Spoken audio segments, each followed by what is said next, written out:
Louisiana's finest. I say, who that? R.I.P. Tom Benson. Shout out to the whole Who That Nation.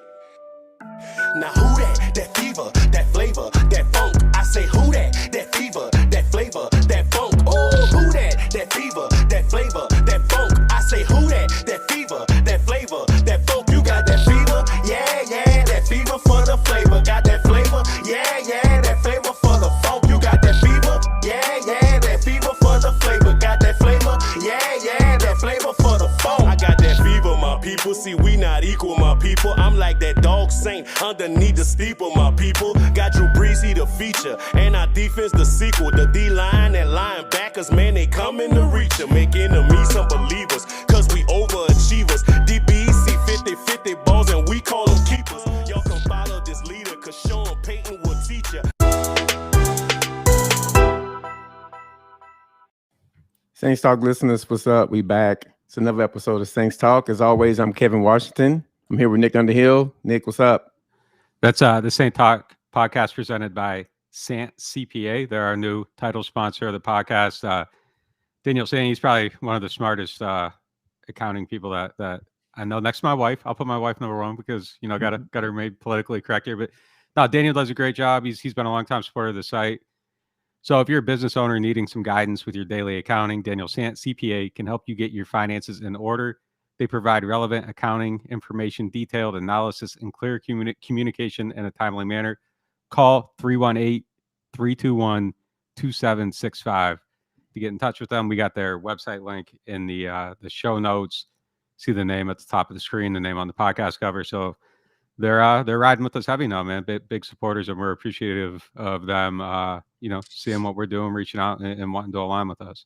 Yeah, shout out to him. We appreciate the support, and as Nick said, make sure you guys go to the show note and check out the link in there and get yourself right, man. If you can't get your money right, then life ain't gonna be right. That's right. So there you go, man.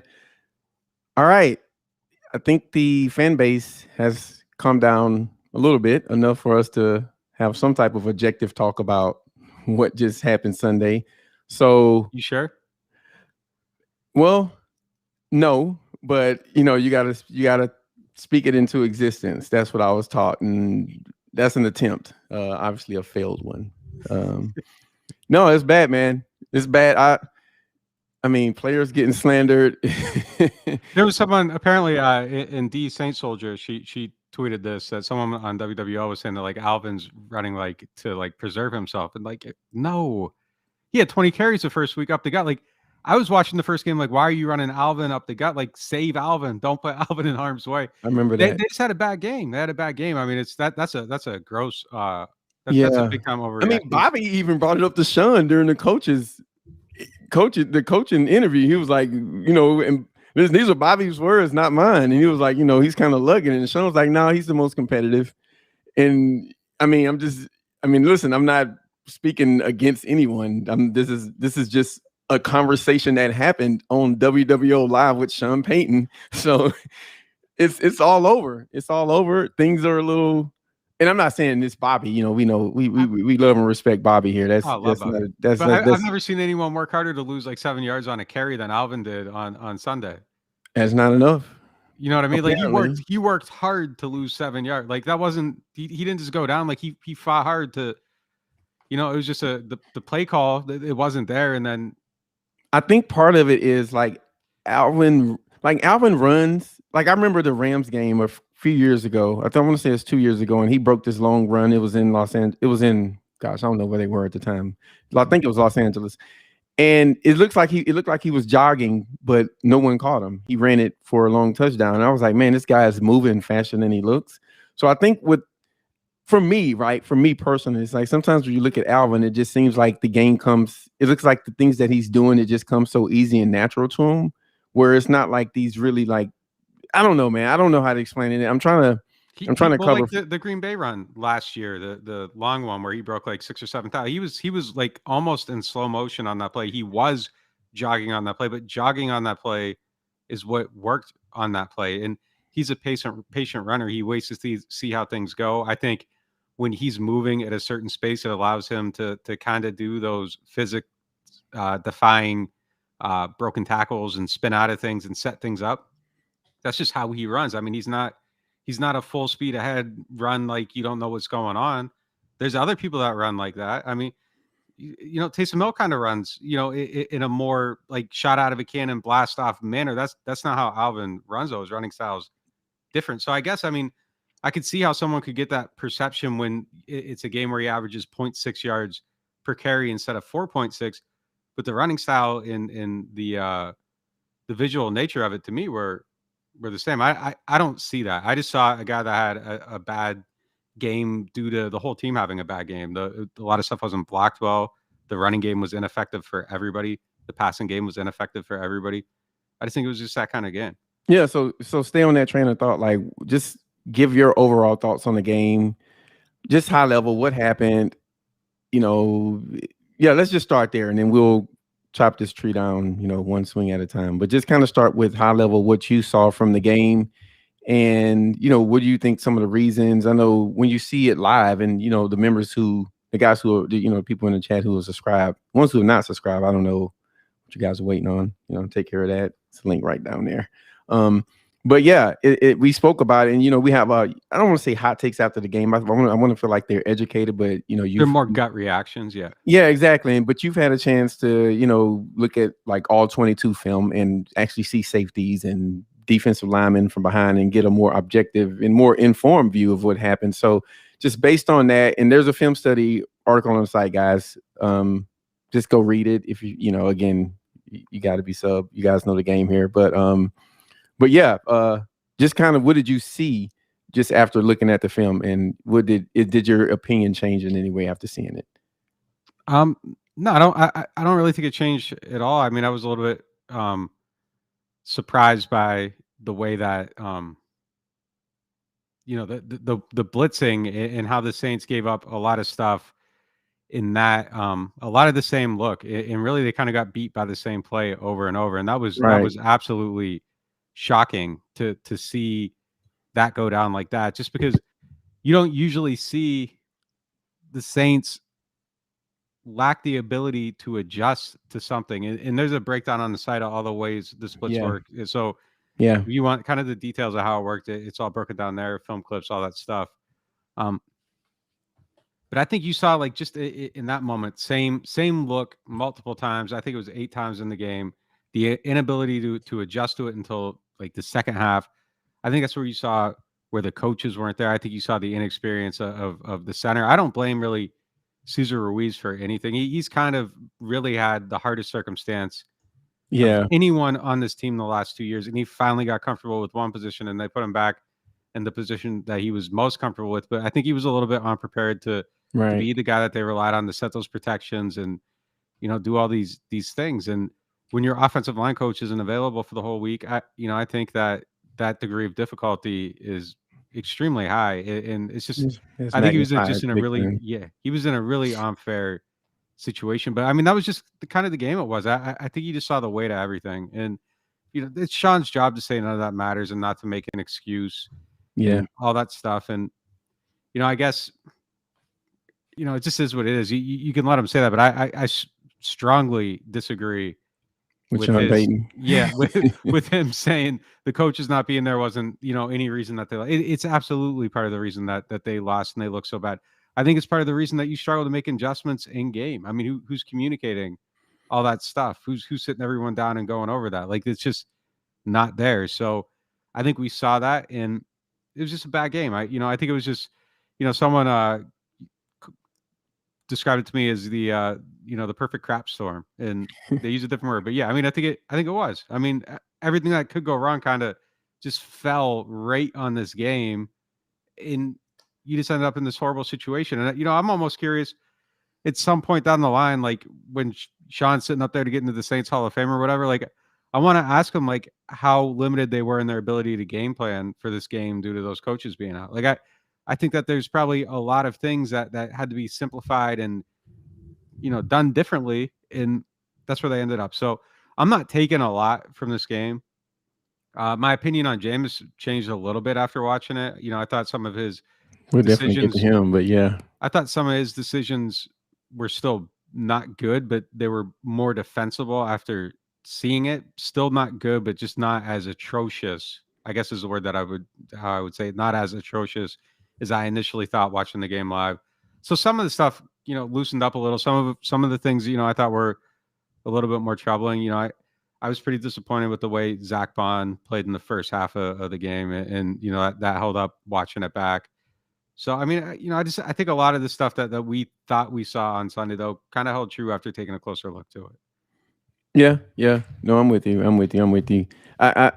mean, one thing that, 2 points, right? You said you're opinion of the team, and I would just say, if someone asked me how I feel about the Saints after the game that just happened, and I was like, well, just take the first game and the second game, add them together and divide them by 2, right? Like, they're not the team and no team is the team that we saw in week 1.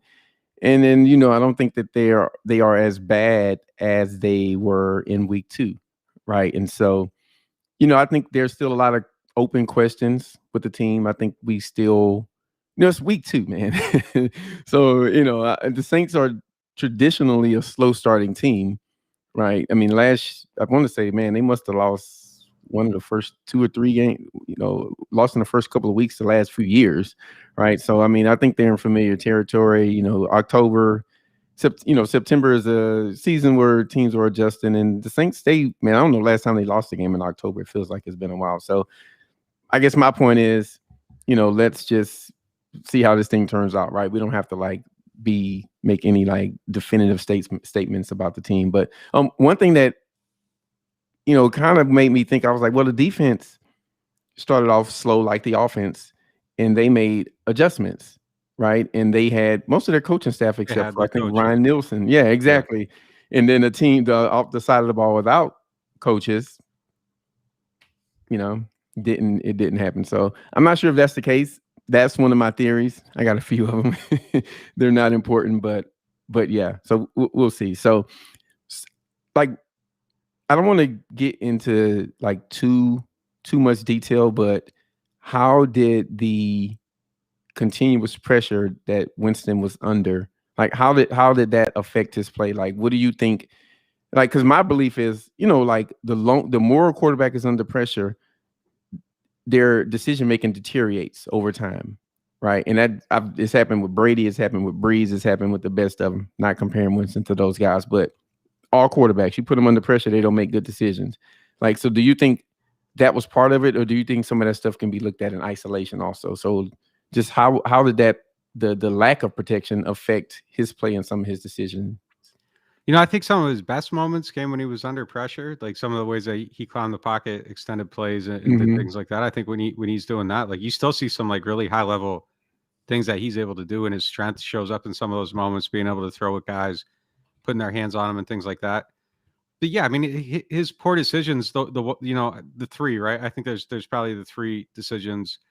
We will both, I think, probably come to the same conclusion that both interceptions in the left-handed pass were the 3 worst things that he did in that game.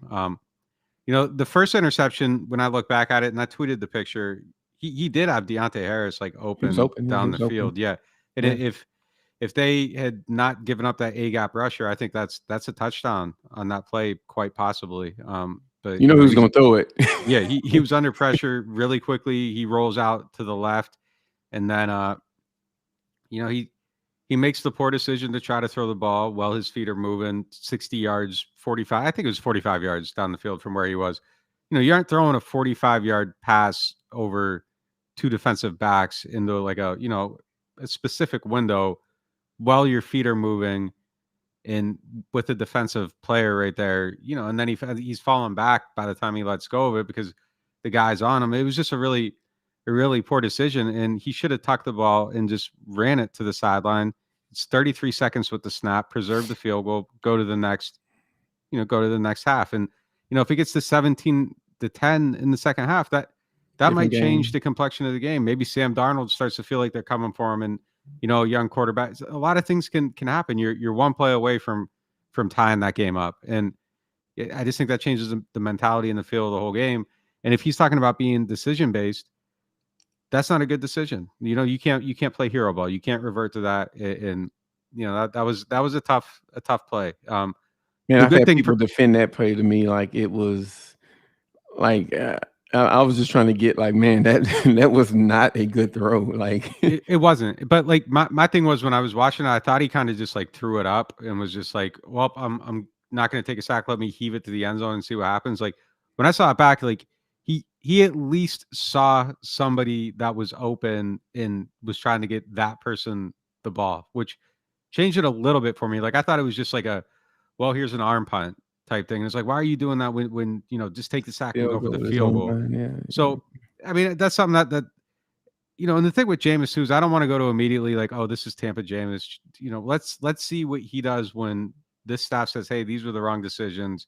This is what you need to do. And like we said before, it's going to take 250 passes before you have any feel for really who Jameis was. But it was not something you want to see the first time things are going bad. Yeah. So I'll say that. Decision 2, the left-handed pass. I when I first watched that play, I thought it was like, why wouldn't he get the Alvin? You held the ball. I think it was like a 4.7 second play. And so you got Alvin in the flat. They were trying to get it to Deontay on the outside on a double move, and you see Deontay get jammed. And so Jameis is that's the primary. He's waiting His to see the eyes are double there. move come open. As soon as it doesn't, his head starts shifting, interior pressure. He rolls out. He sees Alvin at that point, tries to make a left-handed pass. Like you just can't do that. Like that's not something. They got the grounding. That could have very easily been worse. It could have turned into a fumble. Like He looked you're up. a Yeah. right-handed quarterback should not be throwing a left-handed pass unless it's like a 6-inch shovel. And even then, I don't even like that. no, I mean, no, I don't. I nope. just the fact that you're throwing a pass with your opposite. If you're throwing it into the ground intentionally, then maybe. But to actually try to complete it to a receiver, I just don't like it, it's man. just a You're bad a right-handed decision. guy. Only let the ball come out of your right hand. That's what I'm Like, saying. Yeah, I agree. I mean, if ideally, but Yeah. yeah. And then the last interception, it's just kind of same thing. Hits. He's trying to go deep, doesn't get it there. It's that one. It's almost just like it's the end of the game. Like who cares? Like it doesn't change the expected win expectancy or anything like that. Like that one just is what it is. It was a throw that probably shouldn't have. He should have hit Juwan Johnson underneath. He had a more wide open player. Right. It's just at that point it's just like whatever, the game's a wash. But yeah, I mean, just like taking 5 interceptions to put him in or 5 touchdowns to put him in the Canton. I'm not taking 2 interceptions to say put the other guy in. It's just we'll see where it goes, and it's going to be a process. Again, I will say that the first, some of these things happening while there's adversity, it's not what you want to see. But I mean, it was just such a really bad game all the way around. We'll just kind of got to see, like, I don't want to base any conclusions on an atypical situation, and I will say that me personally, maybe this you can lump yourself in or not. I think there was maybe a little bit too much optimism after the first game for him. Maybe there should have been still like a little bit more of a hint of It skepticism. was hard not to after the preseason. I mean, yeah, no, I agree. Not hard not to, but like some of it was warranted. I mean, from what fans have seen thus up until that point, preseason game 1, I thought he was good. The 2-minute drive and et cetera. The preseason game 2, my goodness. Then you start off game 1 against a team that was in the NFC Championship game. It's logic is not always the driving force. And yeah, I just think based on what people had seen. Now you guys had a different perspective. You've seen more interceptions. You've seen more bad throws in training. He didn't really throw any picks, and it was like 2. Yeah, well, I mean, but I'm just saying you seen him when he was not God level Jameis. Yeah. Right. Like right. Hypothetical Jameis, I guess is what we call him here. Right. He basically was hypothetical Jameis for the last. Yeah, you're right. Yeah. The previous 2 times. And even in the game before that, he was a good quarterback. So, yeah, I mean, Drew's gone. You want the next guy. A lot of people were, was like, man, wow, this guy looks amazing. And there's deep passes and he's making smart decisions. And his favorite throw was a throwaway. And then, so it was I kind of get it, but I do think your take is correct, where it's like, okay, it's preseason in 1 game. Like we do need to be measured with the takes. And I mean, we always say we hedge every, like someone was coming at me like on Twitter about like, oh, you guys were like high on Zach Bond. Like we were never high on Zach Bond until that preseason game. And then every time we would say like, if Zach Bond's 70% of this, he's a good NFL starter. Like there was never, so you know, He was like it's just 10% kind of of that, but yeah. My gosh, man, that guy had a rough yeah. start of And that look, I mean, game. that's like a really rough game too. I mean, That's a for rough. you to be making Christian McCaffrey and it's tough. We'll see how he responds to that too. It's like you aren't drawing a conclusion off of game 2 for him either, but. Of anybody. Yeah, I mean, every time with Jameis, we were like, "Hey, like, let's see." And look, there's still that potential to be that really, really good starter. I mean, guys have bad game. Like Aaron Rodgers had a really bad week 1 game, Yes, like, right. and then he has a good week 2 game. He just Difference is, switched it up a little bit. yeah, Aaron Rodgers has a lot of skins on the wall, so you can kind of ignore his lows a little bit. But like, we got to see what Jameis is in the system, and if he stays making mistakes, you have that. It's a different conversation. I just don't believe that Sean Payton's going to allow him to stay in that space that he was in week 2. And I think Jameis wants to make the right decisions enough that when he makes bad decisions and he gets reminded of what that feels like and what he did wrong, I think he's going to make a correction. And yeah, I think you got to we'll see. I think you got to treat his this situation with Jameis. This is a horrible analogy, but it's kind of like I wouldn't have any experience with this, but think of it like infidelity, right? You just forget. Is you Ian forgive. Howard back on the podcast? I said it was a bad example, man. These are like his tweets, man. Every analogy he makes on Twitter is like has something to do with He with told a me woman. Ian gave me this take, so there we go. Did he really? Did, no, he didn't, but he did. Just being around him, like experiencing Ian, this is his take. So Ian, this one's for you. But it's like you just forgive, but you don't forget. It's like the Tampa Bay Jameis, the 30 interception. It's like, all right, you on the team, we with you now. That's gone. We can move forward in a positive way, but like, man, you still did it, right? It still happened. So like, just don't do that again, and we gonna make it, But he had a little slip up. He didn't. It was just kind of like emotional connections. But let's cut it off there. Let's get back faithful and and let's move on, man. So that's my take of the pod. Thank you guys for listening. See you next week. We out. But okay. So what do you think they make any?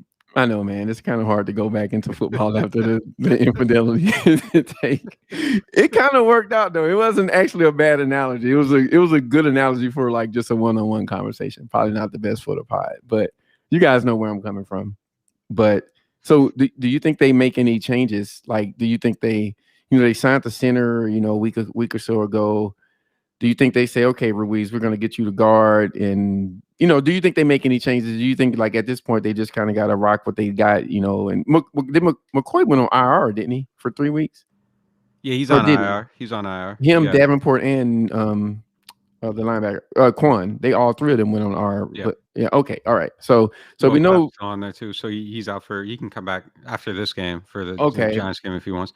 So like maybe Reader at center. I don't know. It'll be interesting to see if they toy around with. But we know help isn't coming in the form of McCoy for another couple of weeks. So yeah. Yeah, I think the thing is I think they just need to get someone prepared. And I mean, if Ruiz is your best player at that position, Brendan Nugent's there this week. He got back for the game of though. Yeah. It was it was just maybe too late. So I mean, it's so weird that they weren't able. That was Sunday morning though. Like his first positive. Yeah. I mean, his first negative was Saturday, and his second negative was Sunday. So, I mean, at that point, you're going all week and you're just showing up to the game. I mean, of course, you knew the game plan, but it's not the same. But yeah. Yeah, I mean, look, you take 17 guys out of, all the starters, the coaches. You take 17 guys off a team. Everybody's affected. Yeah, everybody's affected. You cannot lose that many people. You can't lose 7 managers from a company that has, I don't know, 22 of them. Yeah, all at once. And I mean, expect things to run smoothly. So, I think they just got to get Ruiz more prepared. Maybe you go to somebody else, but then you're like, now you're back in a situation where there's unfamiliarity. I just think it's a tough situation, and they got to just figure out how to have that communication, and it's going to come together quick.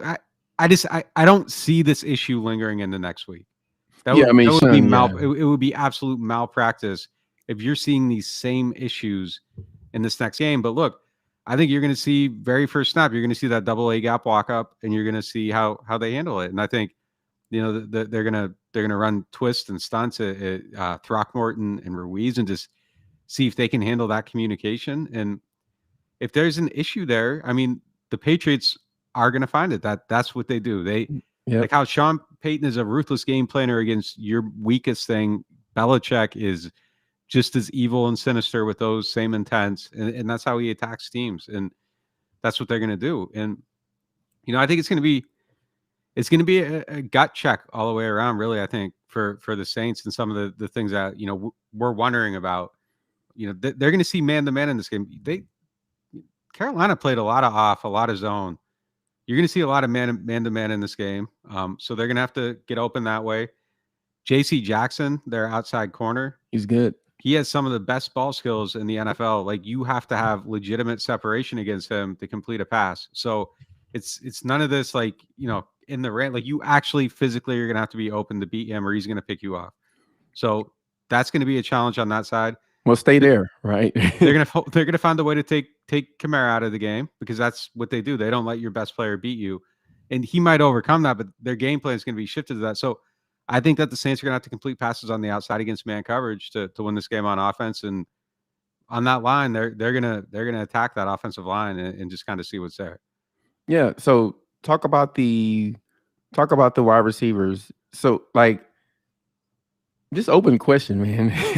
Like, I don't want to like hedge the question in any way, but I mean, I would say if someone asked me the primary issue with the offense, I would say protection. I don't care if you got Odell, Prime Megatron, and Julio out there, right? If you can't block, it doesn't matter. But that doesn't excuse if and like I said, I'm gonna let you speak to if they were good or if they were open and he's just not seeing them. But what do you think happened on that side of the ball and just this whole season, where I think they only have like 11 catches for 160 and 170 yardage between the entire group of wideouts, and I think part of that is they haven't really run a lot of plays, right? Last game they were running the ball a lot. This game, time of possession wasn't in their favor, but yeah, just that group. Troutman hasn't he hasn't really done anything to give anyone confidence that he was the player that we thought he might be this offseason. So yeah, just what's going on with the weapons, and do you think that's something that, is it a big as issue as people are making it, or is it like, okay, well, let's just see? Well, you can probably bet on who gets the most catches and go to betus.com to do that. Bet with the 3-decade leader, BetUS. Join now for 125% bonus or 200% bonus with crypto. Use the promo code NOF125 and bet sports, casino, horses, pop culture, and more at betus.com. You bet, you win, you get paid. BetUS. Yeah, I mean, I think guys were getting open in the game. I don't think it was like an issue where you're watching every play and you're like, wow, there's nobody open at all on this play. I mean, there were opportunities out there, probably not consistently enough. I mean, I think you see the lack of Traquan Smith and Michael Thomas in the offense, but it wasn't something where I'm looking at every play and I'm like, oh my God, everybody's covered up. But there are plays where guys are covered up and, it leads to a sack. So it's not like a red alarm thing when you go through it. It's just, on some plays you're like, man, like this could be a little better. And then on other plays, there's guys opening the pressures there. So it's just one of those, kind of one of those things, just where everything wasn't good enough. But like, I think Chris Hogan's someone that can get open on a slant. Callaway, there's plays where he's open on, slants where he's not getting the ball. I just think the issue was that they weren't really calling like enough quick game to offset that early the pass rush. And it's, they felt for whatever reason that they needed to establish a ground game, and it just never really quite got established. And it was a weird game all the way around. I mean, there were just things happening everywhere that just kind of didn't make it. Just looked weird for a Saints game. Like, I think that's probably fair. Yeah, I think that's probably fair. It was like, I can't remember last time I felt. I mean, it's got to be, and it's probably recency bias, but that game felt a little different. Like I remember seeing them struggle to move the ball at times because, that happens with most teams. It just happened for a whole season. Yeah. Yeah, exactly. It was different. There you go. But it wasn't like guys were running free at the quarterback all game doing the same thing, right? Just a gap here, a gap there. They basically just, lined up 5 guys on the line of scrimmage and made them guess, which guy was coming. And I mean, I swear it feels like they were rolling dice every play, right? And it was a very small percent, chance that you guess, with right guys coming. So, and that's not any way to play football. So, yeah, I do expect now. I don't think we'll see, but I'm not necessarily sure how available those coaches who are out will be this week. I mean, my guess is they're still out because, some guys had symptoms. Coach Peyton said, well, some guys are still experiencing symptoms. Some guys they're, not. And so, this may drag on a little bit more, right? Or unless, there's some new information out there that I'm not aware of. I mean, they just got to test clear twice, I think. Twice. So they should all be back. I'd be surprised if they aren't all back. Nielsen and Brian Young might be iffy, but the other guys that tested positive on Monday last week, okay, I'd expect they'd be good to come back. I got to pass the test on Wednesday. That's what I was about to say, man. I can't smell the dog food on this microphone right now, so I'm probably not going to be at the game either. So we'll see. I mean, you never know. Weird, crazy things happen, but I mean, yeah. I mean, it's. That's just. Yeah. I mean, it's gonna be. A couple. I think Nielsen and Brian Young are they're probably gonna at least miss a couple of practices this week. I mean, it probably wouldn't be a surprise. Look, Nugent tested out pretty quickly, so I mean, it's really hard to know.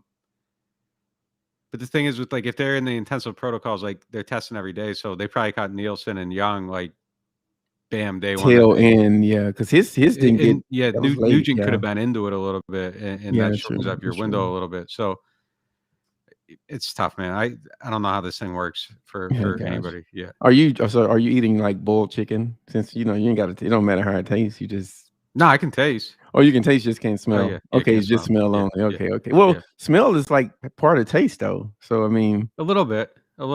Yeah. I guess it's kind of maybe you'll appreciate those bad scents, when you start smelling them again, because it's better than nothing. No, I don't think so. No, really? All right. All right. I mean, there's some benefits to not being able to smell. I can tell you that. There's probably a few. Yeah. Yeah. It's annoying. It's extremely annoying, though. Yeah. No, but yeah, I bet. Yeah. But all right, we're not here to talk about bathroom etiquette. So let's move on to the defensive side of the ball.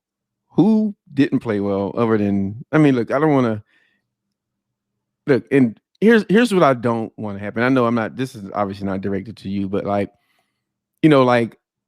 it's okay to criticize guys when it comes to football, because that's what we're here for. We're here to talk about the game. We're here to talk about players who play. If I can say a guy played well, then I can say a guy played not well, right? Mm-hmm. It goes both ways. But, and I posted a tweet of Pete, and Pete had that play was bad. All right, it was bad. Had a bad game. Yeah, that play was, man, that play was just if I'm an offensive line and someone do that to me, we're fighting. I gotta come to your city and we gotta just handle this. I'm joking, but it was just a bad play. And so, man, just some of the comments, I was like, man, just keep it football, right? So just when we talk about these players and this stuff, man, it's just all football, right? It's not personal. And yeah, I just want to preface that, because here, we try to not make this stuff personal, and I don't want to be associated with anything that may be related to that. So, yeah, I just felt the need to say that. So moving on. So yeah, Bond didn't play well. They benched him. Was it the second quarter? Yeah, I think it's second quarter. Snaps. Yeah, I don't really know what happened there. It was weird. Yeah, maybe he got hurt or something. I don't know. But Dowell came in, and man, it's crazy. A couple of plays after he got in, he tried to blitz, and this offensive line just pushed him like he was my weight. And I was like, man, this is a bad game. Yeah, they missed Quan for sure in that game. I think, I still think they're missing Pete Werner. I think Werner has better coverage skills than Bond. And look, yeah. We mentioned this on the podcast after the game. I mean, it's one thing for Bond to look good in the preseason. It's another thing when people are trying to make Bond look bad. And yes, that's where you find out is you can look good when people aren't trying to exploit your weaknesses, but when they're trying to exploit your weaknesses, what happens at that point? And I think we saw some of that. That doesn't. I don't close the book on Bond though at this point for anything. I mean, that's his first start in the NFL in that position after not playing it in college either. So I mean, I think there's it's the same thing we were saying with Jameis. Sometimes you got to know what you do bad to get better at it, and you get that stuff exposed. You work on it and kind of see how it goes from there. So we'll see with him. To Bond, but one quick thing to Bond is too is a lot of the things, some of the things, I don't want to say everything that I saw. so his eyes were just playing with his eyes, right? And so I'm not saying that he's not Quan or anything like that, but I'm saying is like it doesn't matter how fast you are. Like once your eyes are in conflict, then your reaction time as a linebacker is going to be slow, which is going to make it seem like everything else you're doing is slow. So we'll see. I'm not saying he's bad. I mean, it was a bad look, but he's got to get better though. He's got to get better. We'll see how he responds. But yeah, I mean, that's not the starting point you want. Yeah, exactly. Yeah, exactly. Yeah. But go ahead. You were making a point. No, that's it. Other guys who struggle, because I want to like get into some positivity. There's got to be some there. We'll find it, guys. We promise y'all. But yeah, it just. Defense, who did anyone else like struggle, you think, or any other things anything they did on defense to attack the Saints that kind of like limited their ability to stop them? I thought it was mostly Bond, at the start. I don't really have any beef with the defense at all. I mean, they were on the field 40 minutes. I thought they played pretty well, all things considered. I mean, pass rush wasn't quite what it needed to be overall. Yeah. It could have been a little bit better. Mm-hmm. The perception of that probably changes a little bit if Cam Jordan has that 6 inches and gets that strip sack. Man, that was another play Bobby went at. Bobby went at Cam too, and coach was like, "Nah, man, Cam good in my book." He said Cam ain't going nowhere. It was like I'm telling you, man, fan base in shambles. But yeah, man. Overall, I don't got a lot of beef with the defense. I mean, I thought it was a good game for them, honestly. A bad start, and then it ended up being a good game. Yeah. They kind of held it like steady at, I think it was 17-0 for a good amount of time. Like they had this rough start, and man, I'm just so impressed with him because he just, all right, here's what they're doing. We'll adjust. I'm missing half my guys, and they went out there and they pretty much slowed them until attrition took over. So my opinion is kind of like maybe a little higher after that game for the defense, which, as crazy as that may sound. Yeah, I mean, when they get everybody back, I mean, you get Davenport out there with Peyton Turner, you get him with Cam Granderson. Yeah. You got a nice combination there. Yeah, they definitely miss those guys. It's talking about first impressions. I mean, Peyton Turner, I think, started, exactly where you want him to be. We'll take the lesson from some of the hype from the first week and not assume that's going to be what he's going to do every single week. But man, he looked good. I was trying to say the best for last with him, like some positivity, but I was trying to end it on a good note, but and you ain't having it, so just do what you do. Yeah, I mean, the stuff we were saying about his technique and everything showed up. He overpowered people. He just looked really good. I thought he did everything that he needed to do in this game. Yeah. We kind of talked about after he got drafted, like how he was, more refined than Davenport immediately just off his college shape. I think you saw that in game one. I mean, he's a way more refined pass rusher than Davenport was early coming out in his career. Yeah. So yeah, man, I can't say enough good things about the way he I was played. excited to watch him play, man. Yeah. Run game, pass game. I mean, he put a offensive lineman on his back, like, just it was kind of disrespectful. Let's just be real. Kind of what happened to Pete, right? It was kind of like the opposite in that scenario. So yeah, it was Coach Peyton, he said, "Hey man, you guys are just getting to see what we've been seeing from him, through," and he said this on the coach's show, in the practices, and you guys think, the way the preseason worked out, you guys didn't have much exposure to him. And he was like, "Yeah, this is kind of what we've been seeing from him." And I'm like, wow, okay, well, he's not going to be, like you said, it's same lesson from week one. That's not what we expect of him every week.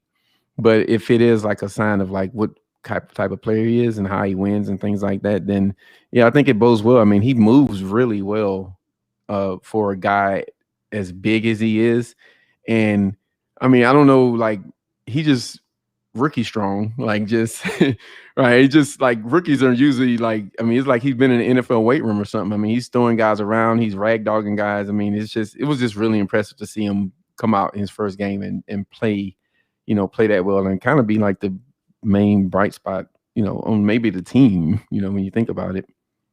He might have been. Yeah. I tweeted. I was like, he got almost half the pressures.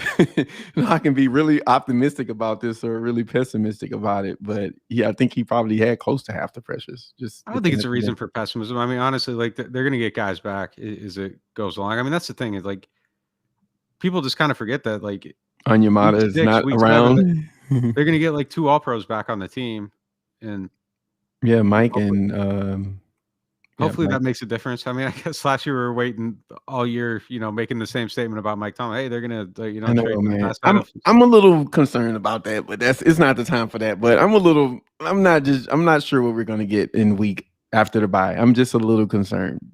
He'll be right at some point. Yeah. If I it's don't not think right away, it'll be quick. I don't think it's going to be like week 14 and it's like, oh, Mike's got his legs on. I think I've heard Mike's was running well, before he got corona. So okay. Yeah, I'm just I just said I guess I ain't seen it in a while, but yeah, we'll see. I mean, but Mike is good. Mike is a good player. he was already running the ladder. I mean, I think Okay. he's doing okay. Yeah. Okay. Yeah. Well, they need him, and he needs to not even get like a hangnail. Don't even cough. Right. He's like super important, and Traquan too. So, Well, he got to, he should be I need good. Traquan, man. What does that mean? Like, I feel a little weird asking for that guy to be. Come on, When he went down, someone told me to like be prepared for about a month. So maybe it's 4 weeks, 5, maybe 2 more weeks. He went on IR before week 1, didn't he? It was during, so he can come back after the 3rd game. So it'd be the 4th, but like someone told me about a month. So maybe he needs 4. I don't know what that means, man. I got you. And injuries can be weird, but someone said, yeah, expect about a month. Man, I feel for the guy, man. Just injuries have just totally kind of just affected his career. So, and this was the year they needed him. I mean, contract year. If he had a chance this year, so hopefully he bounces back and have a good year. That's what I want from him because they need him this year. I mean, I think Hogan and Lil Jordan Humphrey, these guys are like all piece. They're all minor pieces to the puzzle, and just the fact that you have to line up with, and respect to these guys. They're all world class athletes, right? But just that's a group that needs some reinforcements. And I know when when people saw them restructure Traquan Smith and add 20 ghost years to the back of the contract, I was like, man, who they trying to sign? But just trying to eat the next day. Yeah, they're just trying to eat tomorrow. Yeah. So we'll see how that goes. What were your thoughts about the first game from high level again? Just Roby and then just in the Debo update. I think we got to do these. We got to keep up on the Debo. I think he's the guy I'm watching. I want him to be good, and he had some targets and he had some down moments, but I'm still high on him. I like how he bounced back. He looks like he's a NFL cornerback. He doesn't give up a lot, he's close when he's competitive. Yeah, he's always competing. Yeah. Generally, you're okay with those. I mean, there were maybe a couple too many. What do you give up? Like 8 catches? That's maybe 2-3 more than you kind of want to see in a game. Yeah, but it's no pass rush in some ways too. Like especially early. So I don't know the corners that are just shutting guys down with no pass. You don't really look at any of those individually and kind of go like, man, so. Yeah. It was a decent performance. He was under fire, and I thought he held up pretty well. I thought Roby played pretty well. Okay. I thought Trufant played pretty well. I mean, I think their corners are pretty solid, man. And obviously, Lattimore makes a massive difference. CD makes a massive difference. So getting those guys back matters, but I think they're solid there, top to bottom. I mean, everybody that we see, really goes out and they're competitive. They play well. I mean, Trufant had a really nice pass breakup. Overall, I think they're solid at that position. He's been a solid vet. I mean, I would say this. If he's and he will be 5. Yeah, because forgot about old Ken. He should be back after he went on IR too. I think after this game, I think he's eligible to come back. He's moving well too. So yeah, we'll see. Yeah, there you go. Breaking news here, guys. But yeah, so moving well. I mean, that's better than him. Last we heard, he's on IR, right? And it's like, all right, well, he got legs, so that's good to know. But But yeah, so I just think they, just the team as a whole, they have to, just kind of weather this part of the season. It's like, man, can we catch a break? Dome on fire, smoking, see it from Louisa. It's just, just need a little break, man. We need a little break. So, so coming into the next game, like what do you think? Like, how do you think they're going to try to attack the Patriots, right? Because I'm thinking like the reason why I bring up this question is Sean seems like he's kind of keeping Winston in check a little bit. Like I told you, I was like, man, they're down by 17 and they're just running a lot. Even though it wasn't like a lot of runs, it felt like it, but they didn't really have a lot of plays. But yeah, just like, how do you think, and maybe not even the Patriots, but just going forward, do you think he has to like open up the pass game a little bit? Do you think they still kind of keep this run game / defensive identity? Like, how do you think they approach this thing going forward?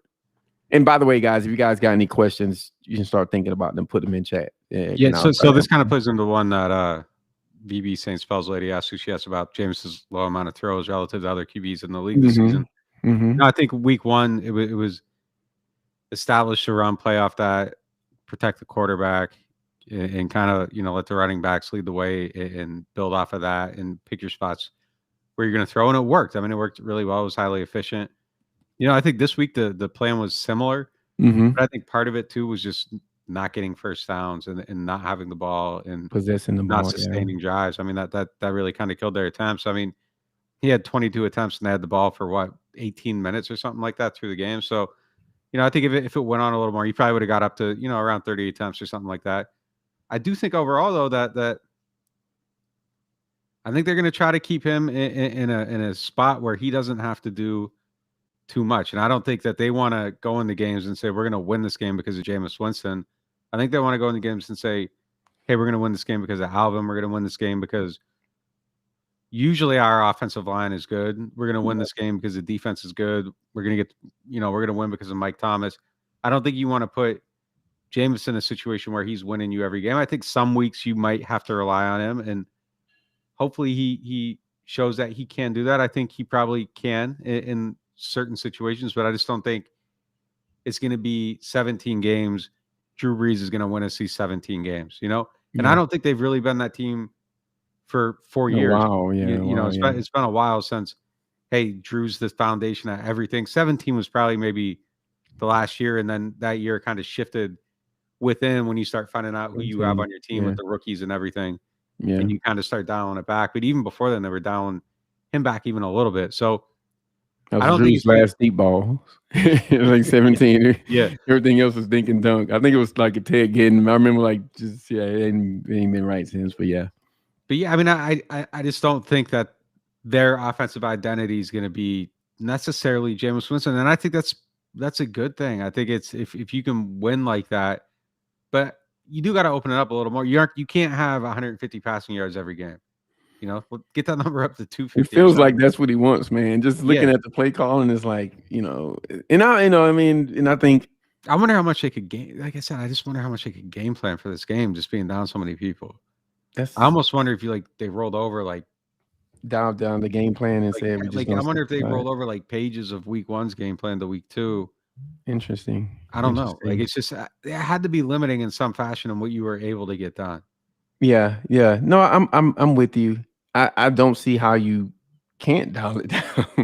Right. I mean, I know they have an advanced scouting team, but you have to implement the plan also on, and just if you got running backs and wide receivers in the same room, because he said that they were having bigger meetings, right? Then it's like how you really can't get into maybe details about okay, well, Troutman, if you gotta come across the other side of the formation to block Brian Burns, tendency shows that he usually gets upfield.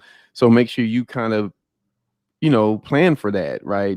And I'm not saying that's that case, but that was a play that obviously stands out in the game. And so maybe you don't get that detail about okay, I need to shift, I need to drift a little upfield when I'm trying to, come across the formation to block this guy because that's his tendency.